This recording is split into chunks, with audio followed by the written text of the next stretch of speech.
Hi families, Madurai to Ladakh வாக்க lift with டெடியில் நம்ம இப்போ எங்கே இருக்கோம்னா ஒரு வழியாக ஹைதராபாத் வந்துட்டோம் மக்களே.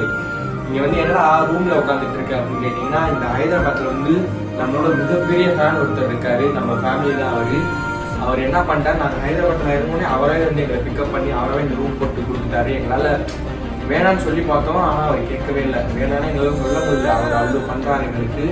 நான் இவ்வளோ நாள் வீடியோ போட்டது கூட அர்த்தம் எனக்கு இப்போதான் தெரியுது. இவ்வளோ பேர் நம்ம இந்தியா முழுக்க நம்மளோட ஃபேமிலிஸ் இருக்காங்கன்ட்டு எனக்கு இப்போதான் கொஞ்சம் மனசுக்குள்ள நிம்மதியாக இருக்குது. நம்ம காசு பணம் எவ்வளோ நாளும் எப்போனாலும் சம்பாதிச்சிக்கலாம், ஆனால் சுற்றி 4 நல்ல மனுஷங்களை சம்பாதிக்கிறதுனா வாழ்க்கையிலே மிகப்பெரிய கஷ்டம். நம்ம இப்போ இறந்து போயிட்டோம்னா, சீக்கிரமாக டெத் ஆகிட்டோம்னா, நம்மளை தூக்கி போகிறதுக்கு ஒரு 100 பேர் வந்தால் போதும். அப்போ தான் நம்ம வாழ்ந்ததுக்கான அர்த்தமே அதில் இருக்குது. அப்படிப்பட்ட உங்கள் ஃப்ரெண்டு உங்களுக்கு இருந்தாங்கன்னா மறக்காமல் அவங்களுக்கு கமெண்ட் பண்ணி விட்டு போங்க. கசப்பான உண்மை என்னன்னா, இப்போ அப்படிப்பட்ட யாருமே கிடையாது.